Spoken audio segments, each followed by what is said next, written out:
8, 7, 6, 5, 4, 3, 2, 1.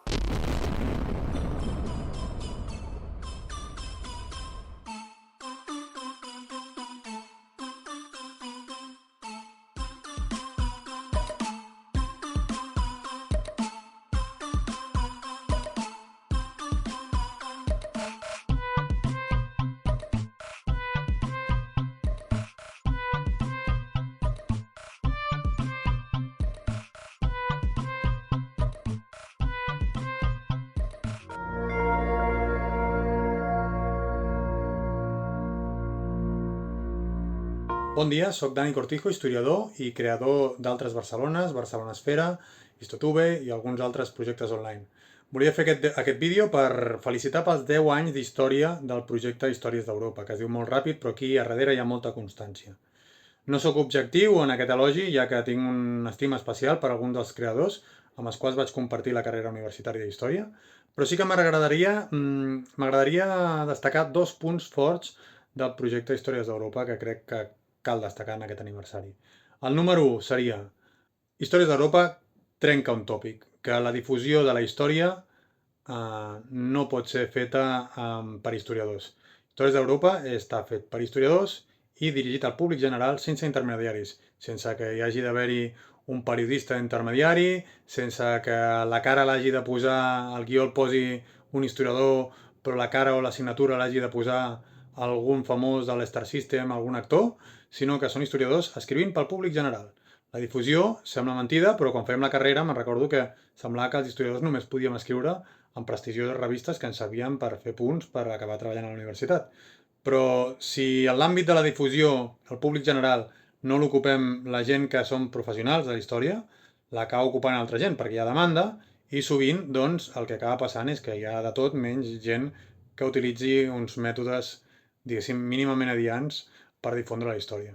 Nosaltres no tenim per què ser avorrits, els historiadors, no tenim per què escriure amb 10.000 subordinades les coses i podem comunicar directament la història, curiositats de la història, acabar fent llibres, fent webs, etc. I ningú ens ha de barrar el pas. Som vàlids per parlar i interactuar amb la societat en general. Un altre tòpic, també molt arrelat, és que els continguts de caràcter internacional han de ser fets en una llengua potent, gran, amb molts parlants. I Històries d'Europa ha apostat per fer continguts relacionats amb Europa en català, perquè el català és una llengua vàlida com qualsevol altra llengua, no hi ha llengües més vàlides i menys, i sí que és veritat que s'havia més o menys normalitzat en àmbits com per exemple el que et dedico jo, a la història local o història de territoris de parla catalana, doncs poder expressar-se en català en aquests mitjans. Però Històries d'Europa ha apostat per fer contingut internacional i fer-ho en català, normalitzant així això. I molt bé, que 10 anys es diu molt ràpid, però sobretot hi ha molta constància, molta feina a foc lent, s'ha de valorar moltíssim això i endavant amb el projecte, que siguin 10 i que siguin molts més fins que la paciència de qui ho porta i aquesta dedicació segueixi. Moltes felicitats.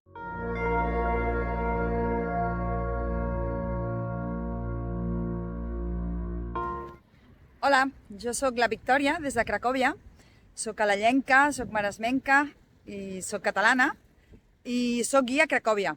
I avui us faig un vídeo per felicitar-vos en aquest 10è aniversari. Jo segueixo Històries d'Europa des de fa un temps per Twitter i soc guia a Cracòvia i us estic gravant des de Nova Huta. Un dels motius pels quals també segueixo Històries d'Europa és perquè trobo que a Catalunya no se'ns explica la història de manera correcta i sobretot el tema del comunisme. Estic aquí a Nova Huta, que és una ciutat que després de la Segona Guerra Mundial el govern comunista va crear arrel d'una fàbrica d'acer. Veieu aquesta V baixa de Victòria? És la V baixa del partit Solidarność, Solidaritat del Lech Wałęsa, quan van aconseguir entrar al govern abans dels anys 90 en aquesta espècie de transició que van tenir. I aquest monument que hi ha aquí és el monument de Solidaritat. Estic al centre de la ciutat de Nova Huta. Aquesta plaça es diu Ronald Reagan perquè és el primer que va condemnar el comunisme i per tot això i per moltes altres coses disfruto molt de ser guia a Cracòvia. La història m'apassiona, vaig estudiar humanitats i també tinc estudis de Relacions Internacionals a Barcelona, però l'any 2003 vaig estudiar a Cracòvia i des d'aleshores doncs, sempre trobava a faltar la ciutat i pel que necessiteu, aquí em trobareu. Guio en català, en anglès, en italià, en castellà i també parlo polonès. Així que hi han sigut molts catalans que ens han vingut a veure i que han pogut disfrutar de la ciutat amb nosaltres. Em podeu trobar a Cracopèdia Tours, que és el nom de la meva marca, i des d'aquí us segueixo perquè penso que hi ha molta feina a fer a l'hora d'explicar les històries d'Europa, que són moltes. I bé, pel que necessiteu, col·laboracions o en el futur espero que articles i que pugueu viatjar també i que pugueu venir aquí, perquè aquest és un lloc que definitivament no trobareu a cap altra part d'Europa. Us faig una volta perquè ho veieu una miqueta.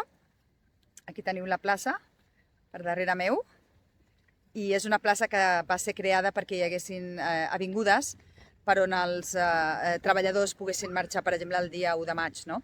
És una plaça que no té mercat, perquè el mercat és per les ciutats capitalistes, no comunistes. Espero que amb aquest vídeo passeu una bona jornada, jo no puc ser allà en aquests dies, però des d'aquí us saludo, us envio un petó ben gran i que tingueu molta sort i que estiguem en contacte. Fins aviat, adeu!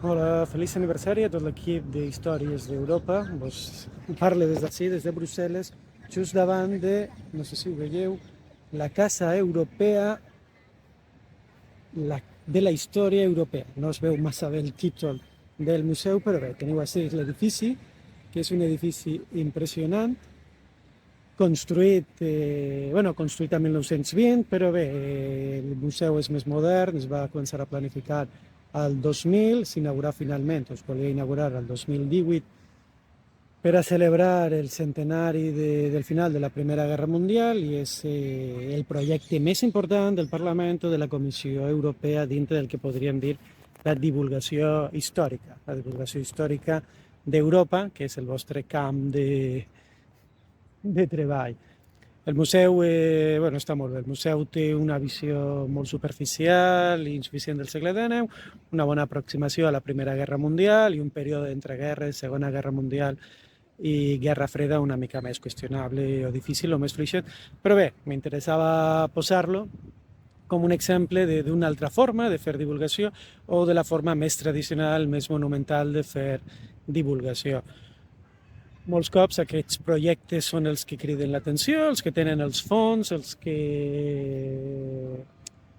capten l'atenció del públic i de les subvencions públiques, però us puc garantir que el museu quasi sempre està buit. Té molt poca assistència, molt poca gent el veu, perquè la gent que ve de turisme a Brussel·les doncs, té altres coses que veure o visitar i no interessa massa, malgrat que no està mal. El museu és gratuït per animar la seva concurrència i bé, i l'edifici també és interessant. Però bé, res, això és una mica per contrastar formes de fer divulgació i molts cops el petit treball de divulgació històrica mitjançant les xarxes socials, mitjançant les revistes de divulgació, mitjançant internet de qualitat, sense caure en populismes, en sensacionalismes o sense caure en discursos fàcils, doncs és molt més efectiu, té un abast molt més alt i perdura molt més que aquests monuments, malgrat que després això té un pressupost superior a 10 milions d'euros i bé, encara no l'han vist 10 milions de persones, per tant, no és massa efectiu. Però res, donar-vos molts ànims a tots, l'enhorabona pels 10 anys de feina, encoratjar-vos a continuar fent divulgació amb un bon criteri, amb un nivell d'exigència i de rigor acadèmic, que és el que necessitem, i no deixar portar-vos pel sensacionalisme, el clickbait o la satisfacció dels egos personals dels lectors o dels usuaris. Però res, enhorabona pels 10 anys, que siguin molts més i que dintre de 10 anys, tots amb un millor futur professional, pugueu celebrar els 20 anys de la publicació.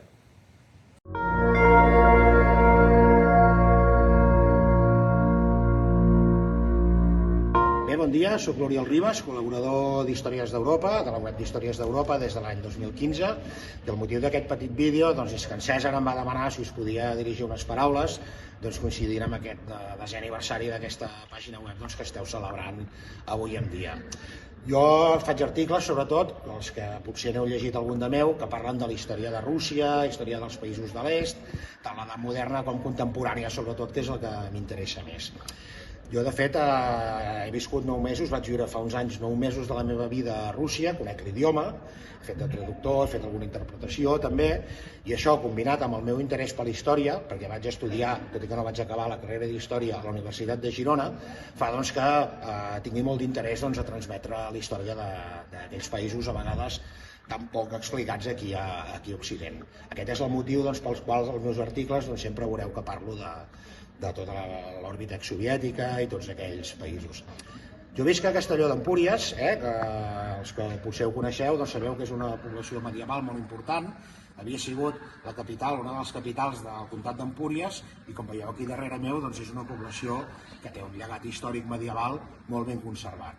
És un plaer viure en aquesta població, però també hem de tenir en compte el que us deia abans, que tot i viure en una població medieval, el meu interès és sobretot a la història contemporània dels països als quals us he fet referència abans. Res més, simplement desitjar-vos que tingueu un bon dia, que tingueu una bona celebració, un bon vermut sobretot, que això és molt i molt important, i espero que algun dia potser ens puguem trobar físicament i conèixer-nos i intercanviar opinions. I només una última reflexió, que és un plaer, com us deia abans, col·laborar amb aquesta pàgina web, però sobretot ho és perquè és una de les pàgines en català més importants que tracten sobre temes que no són només de la història d'aquí del nostre país, sinó que també són d'altres llocs. És a dir, és una web que toca, com sabeu, històries de totes les èpoques d'Europa, dels països de l'est, de tota aquesta part, i és un plaer col·laborar. Així, fins aviat, molt bones, i a veure si algun dia coincidim.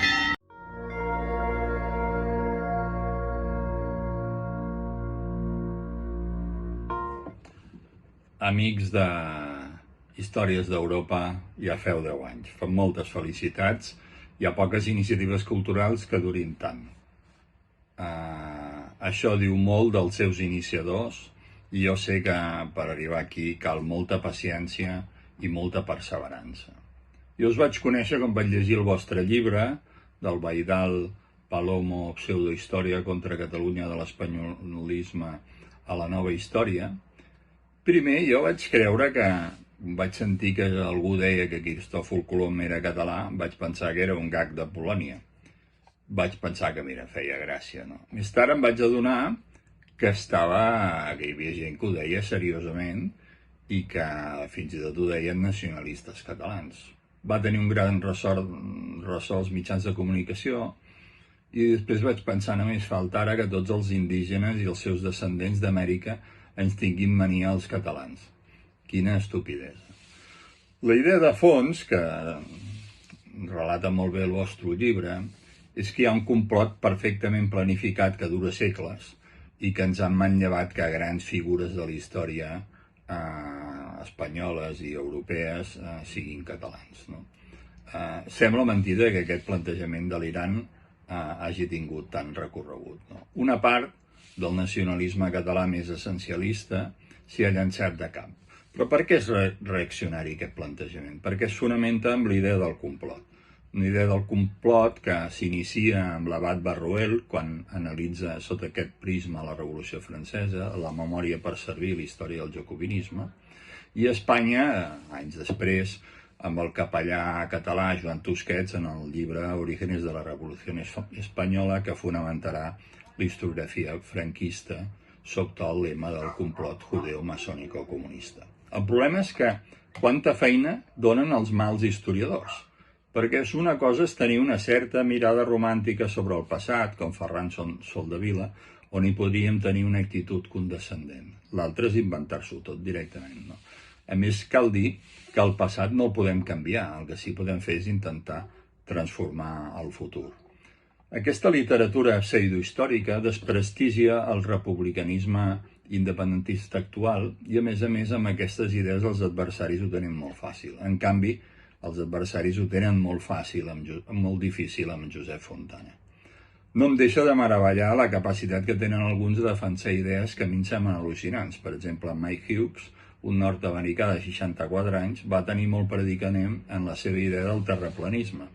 Es va matar després de llançar-se amb un coet al desert de Califòrnia. Suposo que el coet estava dissenyat amb el mateix desdeny per la ciència que amb aquestes idees. Però voldria centrar-me en un aspecte del problema. Una de les modes que existeixen des de fa temps és la considerar que els llibres, o un article, amb notes a peu de pàgina, es llegeixen menys que si no n'hi ha. Si no hi ha notes en un llibre d'història, perdem tota referència de confiança i obrim el camp a qualsevol idea postmoderna, perquè són dels que consideren que l'experimentació en drogues és més real que la realitat mateixa i que, per tant val el relat d'un desinformat que el d'un estudiós. Potser fins i tot val més el del desinformat perquè no està condicionat. Això diuen els postmoderns. Aznar va acabar dient que calia eliminar el mismo concepto de causa. Per què les idees postmodernes acaben sent sempre de dretes? Derivat d'aquest tipus de raons, entre cometes, les editorials posen les notes al final. Així, llegir un llibre es converteix en un acte de fe. Cal asseure's correctament i tenir a la mà 2 punts de llibre. Un pel lloc on hem acabat la lectura i un altre lloc on hi ha les notes. Si llegint una frase volem saber d'on ha tret l'historiador aquella idea o aquella informació, si la notes al peu de pàgina, amb un lleu moviment d'ulls saps quina referència té. Bé, són ganes de mortificar el client lector. No deixa de ser una paradoxa que quan l'edició la fan en gran part les màquines, ara s'editi tan malament, molt més malament que quan això ho feia un linotipista. A més, després he descobert que E.P. Thompson havia escrit el único aspecto en que el editor nos decepciona es al poner las notas al final del libro en lugar de situarlas a pie de página. Hacer esto es arruinar un libro de historia, pero no voy a insistir de nuevo sobre este conocido asunto. Los directores de una editorial académica de prestigio deberían estar avergonzados. No està malament que una idea després descobreixi que ja fa molts anys E.P. Thompson ja ho va dir. A més, això té a veure amb la manera d'actuar de moltes editorials. Algú creu que llegim i comprem els llibres en funció del preu? Aquesta gent d'algunes editorials, de les grans, en el qual hi posen gent vessada que no ha llegit un llibre en sa vida, llavors tenen aquestes idees de bomber, no? És que comprem els llibres en funció del preu. O sigui, que som gent que anem a una llibreria a comprar un llibre del Josep Fontana, però si és molt car el deixes i en compres un de barat de Pío Moa, per exemple, no?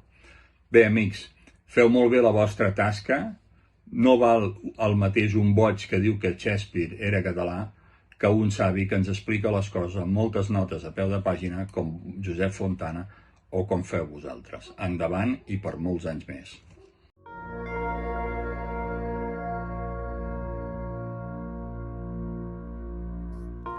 Bon dia, soc l'Àlvaro Velasco, soc historiador de l'art, treballo d'historiador freelance i també soc professor a la Universitat de Lleida i a la Universitat Oberta de Catalunya, em dedico a l'art medieval, també a la història del col·leccionisme i, a banda de fer recerca, una de les meves ocupacions, diguéssim, en el món de les xarxes socials és la divulgació. Aprofitant que esteu avui a Sabadell celebrant els 10 anys d'Històries d'Europa, que és un motiu de celebració obligada, i per tant cal felicitar els que gestionen aquesta iniciativa tan interessant, em demana el César que us faci un petit vídeo, uns comentaris al voltant de la meva tasca i també de lo important que és la divulgació a internet, a les xarxes socials i també del paper que tenim els historiadors, i en el meu cas els historiadors de l'art. Efectivament, com dic moltes vegades, els historiadors de l'art i els historiadors i els arqueòlegs, en general la gent que ens dediquem a les humanitats, no salven vides. No salven vides, però fem una cosa molt important que per a la nostra societat, que és divulgar, fer història i explicar a la gent què són, què han estat els seus avantpassats i en la mesura del possible, tot i que no tenim boles de vidre, doncs mirar cap a on anem. Quin és el tema? El tema és que a dia d'avui, amb tot el boom i l'explosió de les xarxes socials i en general de la xarxa, Hi ha molta gent que fa divulgació, però clar, això no ho va dir mai Joan Fuster, però ho podia haver signat. Tota divulgació que no fem nosaltres serà feta contra nosaltres. Què vull dir amb això? El que vull dir és que els historiadors i els historiadors de l'art i tota la gent que ens dediquem a les humanitats no hem de tancar-nos a la nostra torre d'ivori de la investigació, dels congressos internacionals, de les revistes acadèmiques, que és un lloc, un jardinet, on es viu molt bé i s'està molt còmode, sinó que ens hem d'obrir a la societat, perquè aquesta és la nostra missió, jo crec, definitiva, és a dir, arribar a la gent que no són del nostre gremi, és a dir, arribar a la gent que no han tingut la sort de poder estudiar o que no han volgut, perquè s'han dedicat a altres qüestions, i transmetre'ls els valors de la història, el que ens explica la història, i fer-ho d'una manera rigorosa, assenyada, i també partint, naturalment, de les fonts i sent, com us dic, rigorós amb les fonts. Bueno, ja sabeu que els darrers anys tenim un problema a Catalunya, però a tot arreu. A Catalunya, especialment amb el tema de la pseudohistòria, tota una sèrie de gent que es dediquen a... Bueno, ja ho sabeu, que es dediquen a emmerdar, parlant clar i català. I per això deia abans allò de que tota divulgació que no sigui feta per nosaltres serà feta contra nosaltres, perquè aquesta gent que es dediquen a manipular les fonts, a tergiversar la història, són gent que no són professionals, és a dir, que no actuen com a mínim d'una manera professional i, per tant, els historiadors i tota la gent del nostre entorn ens hem de dedicar a treballar de manera rigorosa i intentar transmetre a la gent els continguts i les històries del nostre passat d'una manera fidedigna i amb rigor. Això, com ho podem fer? Ho podem fer a través de moltes maneres. Efectivament, les xarxes socials són un canal, Twitter, Facebook, Instagram, TikTok, totes serveixen. Però no oblidem que encara tenim els formats tradicionals i ara arriba el moment de la cunya publicitària. És a dir, aprofito per presentar-vos, no, perquè és un llibre que alguns segurament ja coneixereu, que està circulant des del mes de febrer d'enguany, que és un llibre que he dedicat a... És un cant al meu ofici, a la història de l'art, i és un llibre que està dedicat a explicar què fa un historiador de l'art, per a què serveix un historiador de l'art. No en general tota la història de l'art, no ens confonguem. Jo aquí explico les meves vivències, les meves històries, les meves batalletes en més de 20 anys d'investigador, és a dir, explico aquelles coses que no he pogut explicar en congressos, en revistes acadèmiques, etc. I ho he intentat fer d'una manera, sense notes, sense bibliografia, és un llibre de divulgació absoluta. I ho he intentat de fer, com us dic, d'una manera que enganxi a la gent. És a dir, intentar fer arribar totes aquestes aventures que m'han passat a la recerca de retaules gòtics i d'obres medievals en general i fer-los partíceps del procés de descoberta, del procés que comporta tota una investigació al voltant d'una obra d'art. Són diferents històries al voltant de diferents obres i la idea és aquesta, intentar inocular el virus del patrimoni, de l'estima patrimonial a la gent que no són del nostre gremi i intentar-ho fer d'una manera planera, divertida, però, insisteixo, rigorosa. Aquesta és la base de tot. Bé, cadascú fa el que pot i el que té a les seves mans. Jo ho intento en el dia a dia a través de les xarxes socials, però, insisteixo, no podem bandejar ni descuidar els sistemes tradicionals, com seria el sistema del llibre sobre paper, perquè és un sistema que encara funciona i que és molt vàlid. Per tant, res més. Aquesta era la meva contribució. Desitjar que Històries d'Europa faci no 10 anys més, sinó 100 anys més, els que hi siguin, i res, i espero que avui passeu un bon dia, que us ho passeu bé i que gaudiu d'una jornada que evidentment és de celebració. Adeu!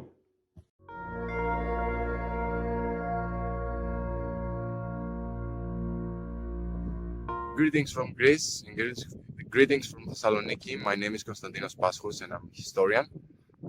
So if you can see in this video, I choose to make this thank you video about the guys in Histories de Europa. I'm in front of the Byzantine walls here in my city, so it is a landmark. It's considered the gate of the city, the only entrance of the city during the Byzantine days. So it is one spot of history in my city. So you can see it's very great. And so the website of the guys is very great. Of course, indeed, I met him back in 2017 when I was running my own history blog, Historianis. I contacted them if we can make a collaboration with them. They accepted, and I'm very grateful for that. They sent me an article, and they wrote about for the role of Spanish army during the years after the war and during the last years. So I have a lot of respect for their effort. And when they asked me about if I can make a video for that to celebrate and be part of this journey, I was very honored, and I accepted instantly. You can see my own article that I wrote for Histories. It's about the Delian democracy during the 5th century BC in Athens, and with Pericles. So I can assure that the journey is great. The Redeemers were great and are great. So I wish them all the best for the future, to be even 10 years more or 20. It's about they are making the spot of the history, just like this was. And you can see it's a clear sign of Byzantine occupation, the Byzantine empire that was here. So history is a blog that they're making their own spot on history after 10 years. I wish them all the best, and I have great respect for the guys. So if I really was happy and honored to be part of that, and I was clear that I have only great feelings to share with them. So guys, keep up going, and you are making the history just as I wish I can make. So I wish you all the best for the future. Have great, and very much love for Greece. Keep up, guys. Thank you very much. Have a great day.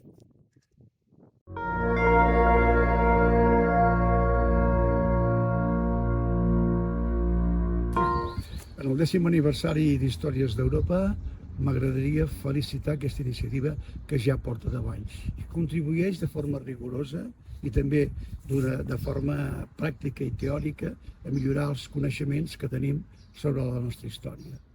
Actuacions d'aquest tipus permeten als humans fer-nos més humans, humanitzar-nos més ràpidament, contribuir al coneixement però també al pensament sobre el futur de la nostra espècie.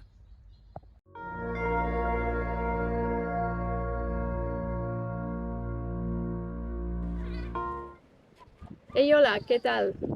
Primer de tot, felicitats pels 10 anys que feu a Històries d'Europa. Segon, soc la Patricia Bou Pérez. Potser alguns ja em coneixeu perquè he publicat alguns articles al web d'Històries d'Europa. Potser d'altres no em coneixeu. En tot cas, ningú em coneix en persona. Pels que no em coneixeu, soc doctora en Història i Llengües del Pròxim Orient Antic per la Universitat Autònoma de Barcelona i la Universitat de Lió a França. I ara mateix estic amb un contracte postdoctoral a la Universitat Autònoma de Barcelona, tot i que soc a Finlàndia duent a terme el primer any de contracte, així que l'any que ve ja em teniu per Barcelona de nou. Per celebrar aquests 10 anys d'Història d'Europa m'he vingut a un lloc que considero que és bastant turístic. Bueno, turístic no, perquè no hi ha molta gent, però sí que hi ha visitants, etc. I bastant important a nivell històric per la història de Finlàndia, que és Suomenlinna, que es troba a uns 10 o 15 minuts en ferri de la costa de Helsinki.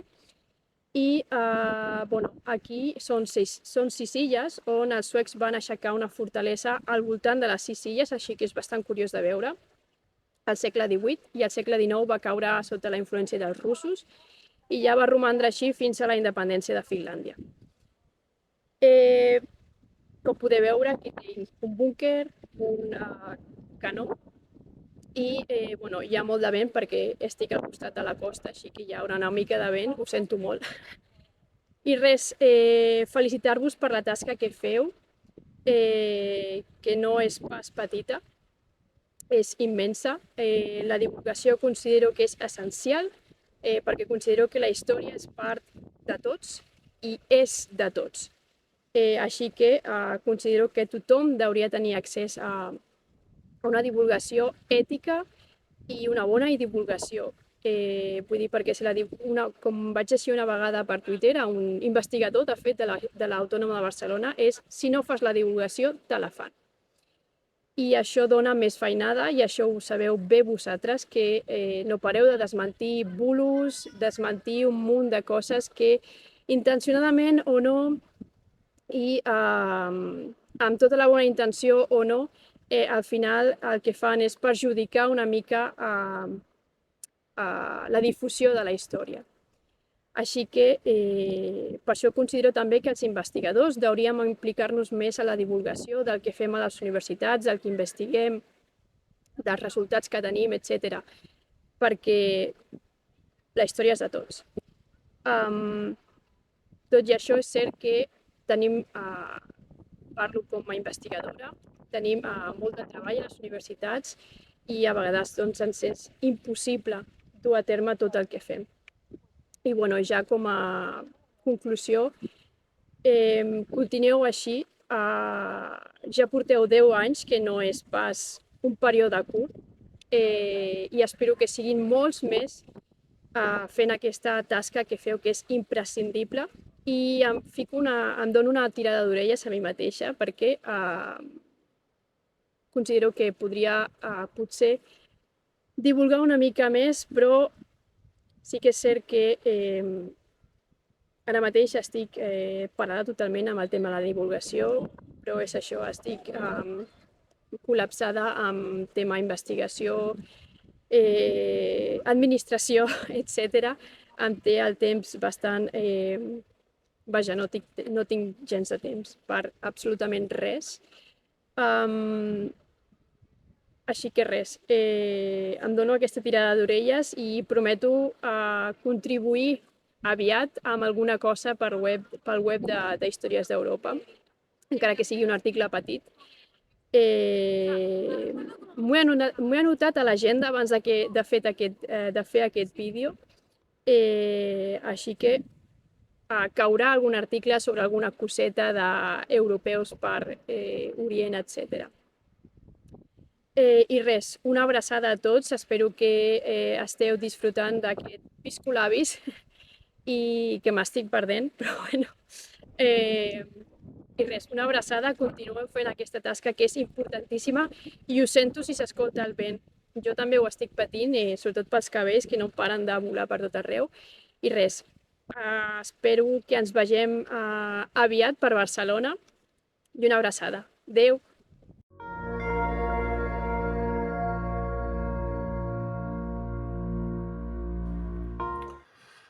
Deu anys d'Històries d'Europa. En primer lloc, felicitats. Felicitats perquè és relativament fàcil començar un projecte. El que és realment difícil és donar-li continuïtat i, en aquest cas, arribar a complir el 10è aniversari. Felicitats també perquè vol dir que hi ha gent que té la constància i les ganes per emprendre i mantenir-se en una línia que no és gens fàcil, com sabem tots els que ens dediquem a la història, més encara quan no es tenen els suports institucionals i econòmics que serien necessaris. D'altra banda, també un cert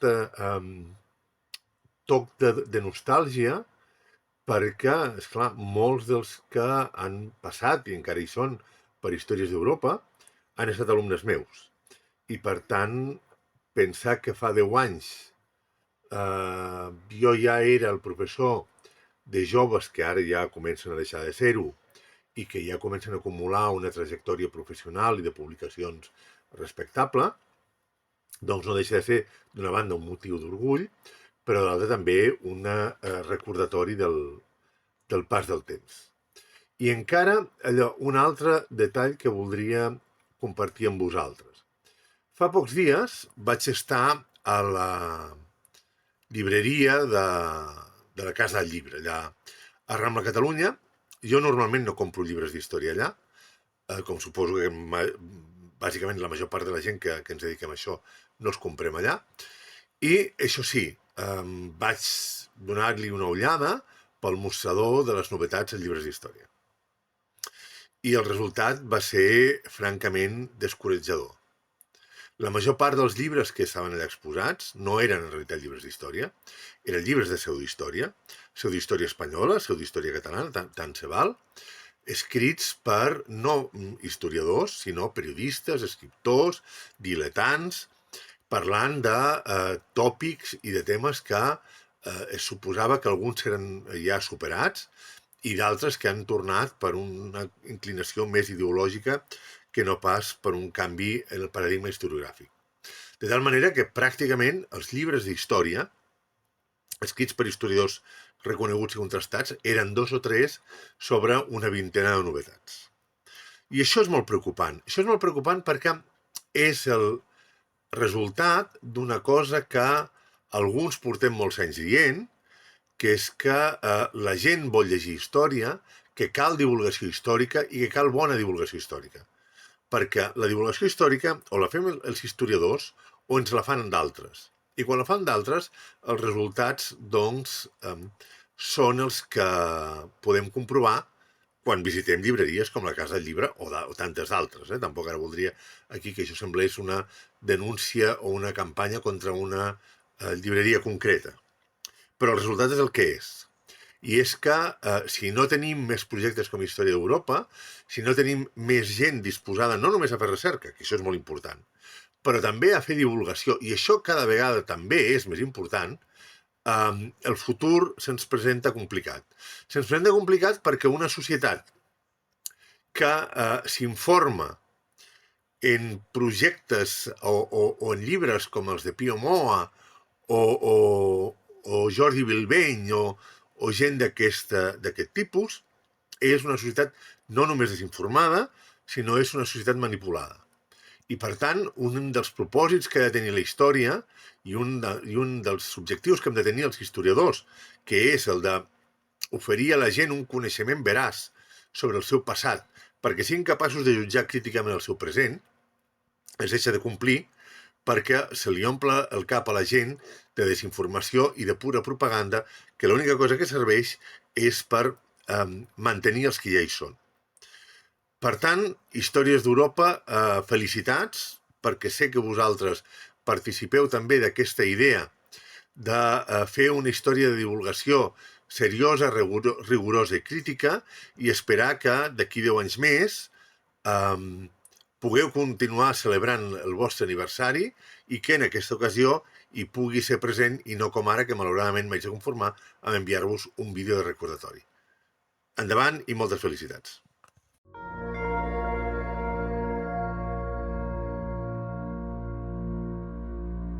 Soc la Catrí, soc una historiadora de l'art i una guia oficial de Roma i volia desitjar un molt bon compleany, aniversari, compleany, tots els millors desitjos a Històries d'Europa. És que vaig fer molts vídeos que no van acabar bé, perquè últimament, com ja vaig explicar al César Lamarca, tinc una vida que sempre camino. Treballo, per sort. Una feina estupenda. Fer guia i explicar la història de Roma, dels emperadors, dels papes, i no tinc mai un moment. I em sabia molt greu de no haver... Crec que el meu és l'últim vídeo i em sap molt de greu, demano perdó. En tot cas, aquest últim vídeo, per desitjar tot el millor a Històries d'Europa, encara que sigui l'últim, és ple d'amor, d'afecció i d'estimació per una web fantàstica. I al final vaig decidir, com que no tinc mai temps, d'estar un moment tranquil al sofà, amb els llibres darrere, tot, i dic, ja està. La història és caminar també, és caminar amb el temps, en el temps. Enrere, davant, la història ens ensenya moltes coses, no només del nostre passat, sinó del nostre present, i en podem entendre moltes coses del nostre futur.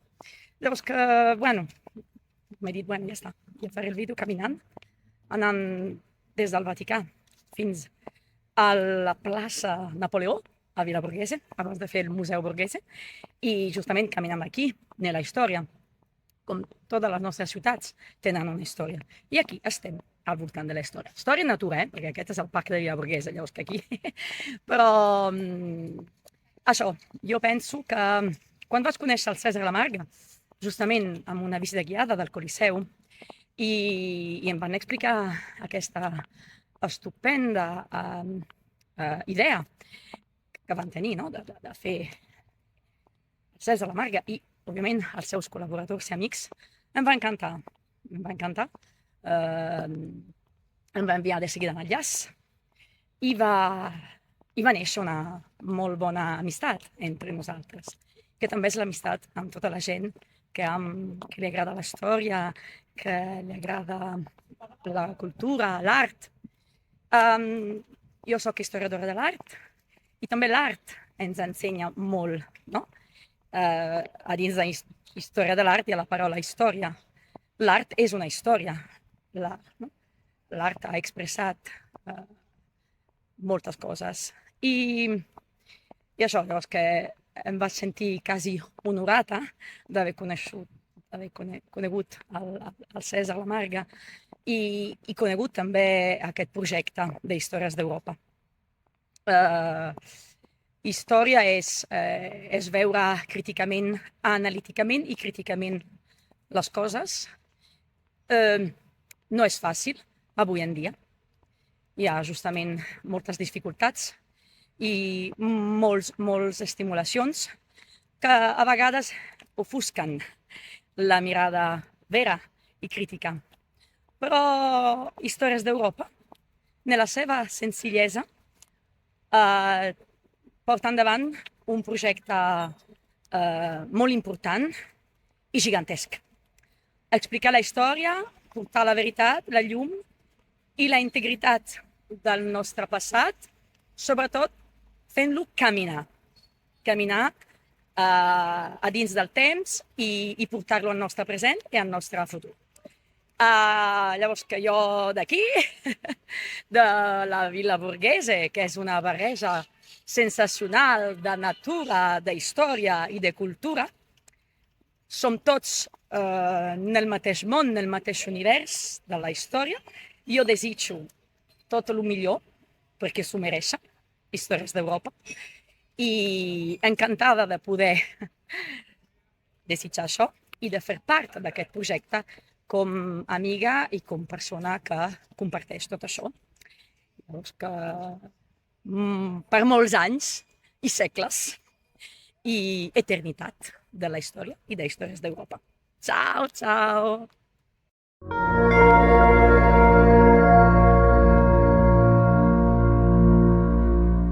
Ara fa 10 anys, en Cèsar m'enviava l'esborrany d'un manual d'història d'Alemanya escrit en català. Era un manual extens, ben fet, i el fet de que algú tingués en ment de fer difusió històrica no només a l'àmbit dels països catalans, sinó de més enllà en català, la nostra llengua, em va semblar una gran idea i que de fet venia a cobrir una necessitat pràcticament inexistent fins al moment. Aquest és l'inici, aquí potser podem dir que es van esdevenir els primers passos d'Històries d'Europa, del projecte Històries d'Europa, que es va anar formant amb el Cèsar, amb en Jordi, i que durant 10 anys ha estat caminant fins al moment i que seguirà endavant i que bé, el temps passa molt ràpid i que ara ens permet de veure en perspectiva una feina feta durant una dècada. En la meva opinió, precisament la feina feta i la que es pot constatar és la millor prova de l'èxit d'aquest projecte. Ha donat lloc a una web amb més de 1.000 articles on hi han col·laborat desenes d'autors. S'han fet publicacions de llibres en paper, des del Manual d'Històries de Catalunya d'en Cèsar com de la sèrie de la col·lecció d'històries de les societats. S'han fet col·laboracions amb altres revistes, hi ha hagut sèries d'entrevistes a historiadors. Ha estat un munt de feina, amb una feina ingent i molt ben feta, que crec que n'hem d'estar molt contents. Per la meva part, m'he dedicat a assumptes sobretot relacionats amb l'arqueologia i amb la història antiga, però vull expressar, i crec que ara és un bon moment per fer-ho, que hi he après moltíssim tant dels continguts com de les formes de treballar que he vist durant tots aquests temps per part seva. Estic molt agraït d'haver format part d'aquest equip fins ara. Intentaré seguir-hi col·laborant, òbviament, en el futur en la mesura que pugui, però ara sobretot és un moment per revisar la feina feta i per analitzar-la d'alguna manera. Crec que hem omplert en part el buit que hi havia en el seu moment, i crec que la feina, òbviament, ha estat ben feta, amb rigorositat, i que ha abastat molts camps. Això sol trobo que ha estat molt interessant, tant des del punt de vista personal com des del punt de vista de tota la tasca que es posa a l'abast amb aquest projecte. Com deia, per part meva, molt agraït d'haver estat editor d'Històries d'Europa. Seguirem endavant, seguirem col·laborant amb la mesura que puguem, i és el moment de celebrar-ho. Ja han estat 10 anys per treballar, i ara doncs és un bon moment per celebrar-ho, per estar-ne contents, per estar-ne orgullosos, i en fi, endavant.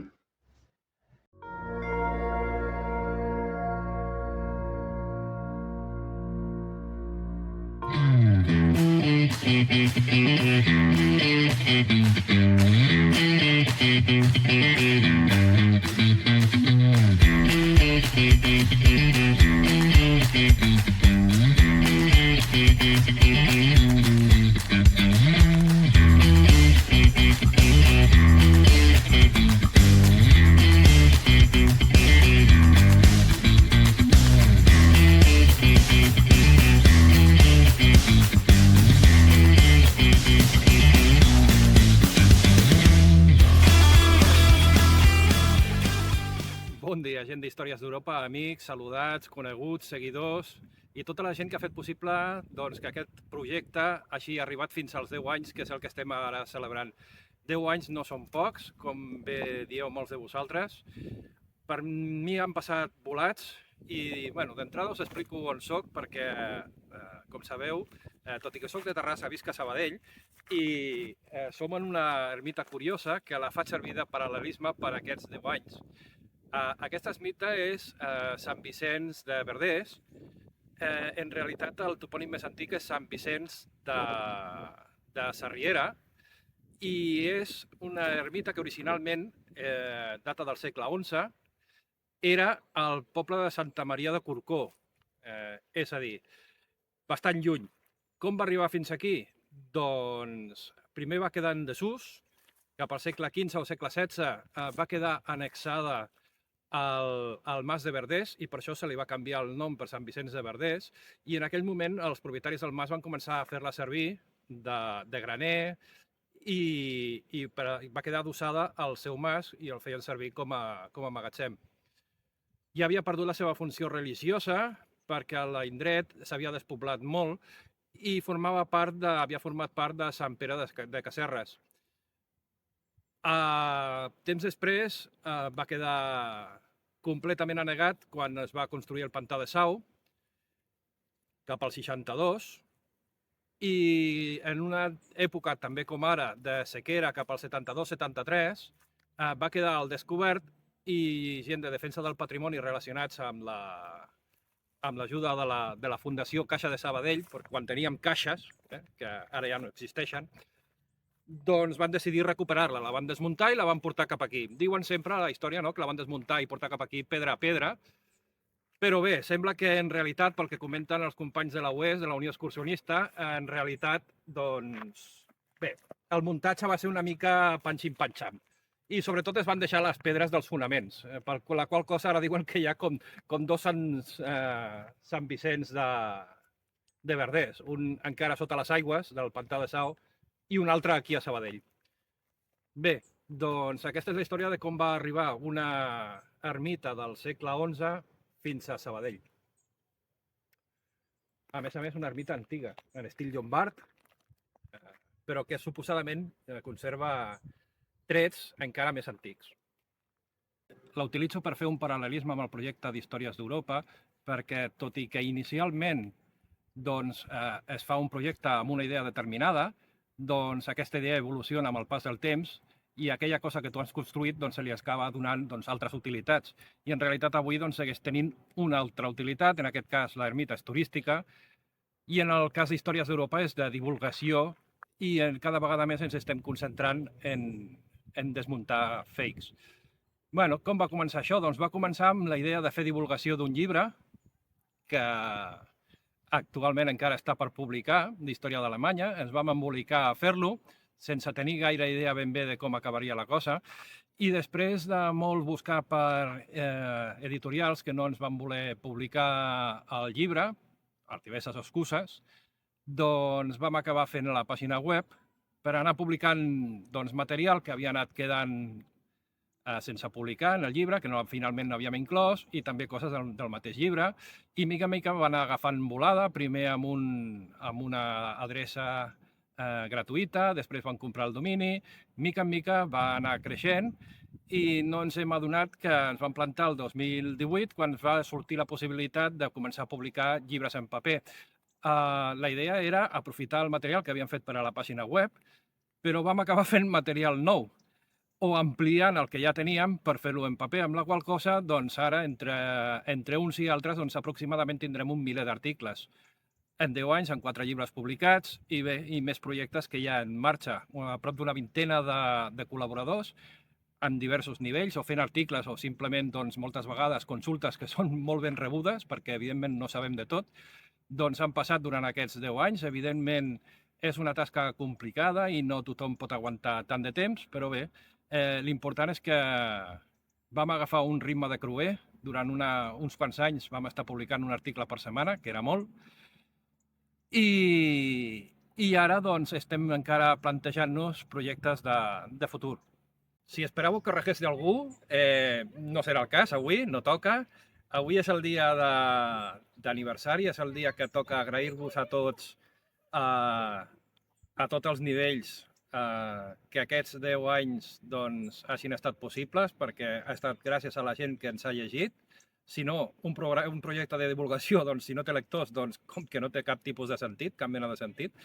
Bé, projectes de futur, doncs, els objectius inicials segueixen sent els mateixos, és a dir, normalització de l'ús del català en temes d'història que no siguin estrictament els propis del país, és a dir, que es pugui parlar de tot en la nostra llengua, fins i tot a nivell doncs, de divulgació per al públic en general, però també que tenim aquest problema en les nostres universitats, no tenim material en la nostra llengua, per tant, aquest objectiu segueix, però sobretot que ens agradaria doncs, continuar també el segon objectiu, que era fer entendre al conjunt de la societat que la història és una disciplina científica i que no qualsevol hi pot putinejar i ficar la grapa dient qualsevol animalada.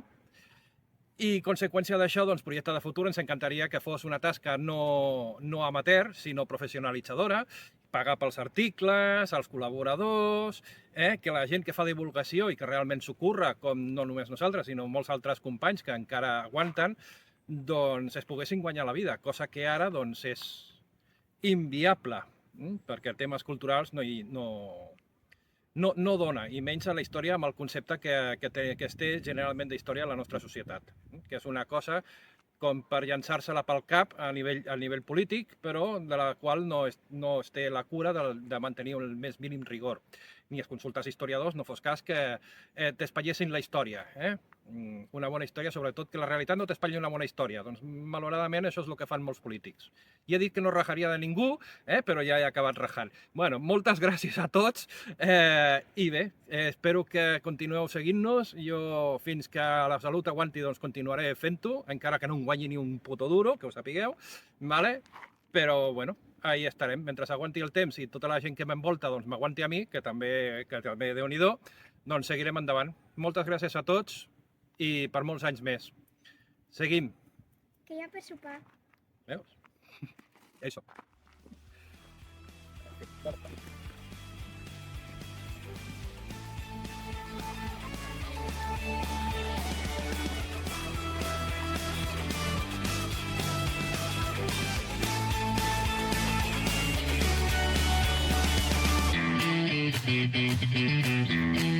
Thank you.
nello spazio senza fine, con gli amori appena. There is a house in New Orleans. They call zoom in to get a new perspective. Zoom out to see we're all connected. Gira il mondo, gira nello spazio senza fine. Que se iba a hablar de mi libro, y de mi libro que está ahí sobre la mesa no se ha hablado ni se va a hablar para nada, porque yo he venido aquí a hablar de mi libro. One,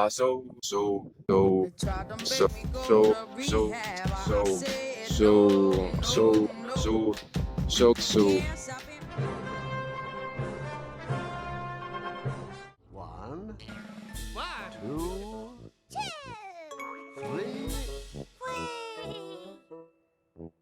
four. Pensar que fa 10 anys jo ja era el professor de joves que ara ja comencen a deixar de ser-ho, que ara ja comencen a deixar de ser-ho, que ara ja comencen a deixar de ser-ho. Volia desitjar un molt bon cumpleany. Cada dia celebrant el meu cumpleaños. Els desitjos a història.